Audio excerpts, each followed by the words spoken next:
My husband demanded we swap partners with his best friend, so I went along with it because I knew something he didn't. Trevor had been pushing for this arrangement for months. He and Dominic had been inseparable since college, the kind of friendship that made their wives feel like accessories. Dominic's wife Fiona was everything I wasn't. Tall, blonde, the kind of woman who ordered salads and actually ate them. Trevor would stare at her during dinner parties, not even trying to hide it. "It's just one night," he said, cornering me in our kitchen. "We're all adults." Fiona's already agreed. Of course she had. Fiona agreed to everything Dominic suggested, her voice always soft and accommodating. I'd watched her shrink over the 3 years they'd been married. What Trevor didn't know was that I'd found his burner phone 2 weeks earlier, tucked in his gym bag under protein powder containers he never actually used. The messages went back 14 months. Him and Fiona, planning meetups when Dominic traveled for work, explicit photos, promises about leaving their spouses once the timing was right. I agreed to the swap that same night. Trevor was shocked, genuinely confused by my sudden compliance after months of refusals.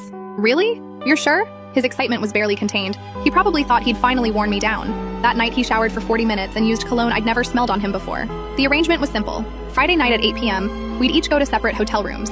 No communication until Sunday morning. Trevor had already booked the rooms, paid in cash. He'd been planning this for weeks.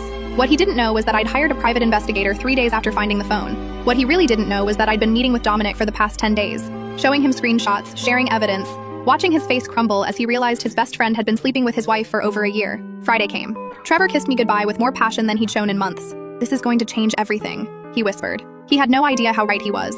I drove to the hotel but never checked in. Instead, I went to the lawyer's office where Dominic was already waiting. We spent the evening finalizing paperwork, documenting everything, building our cases. His lawyer and mine worked side by side, two betrayed spouses with ironclad evidence. At 9:47 p.m., our phones both received messages, photos from the hotel.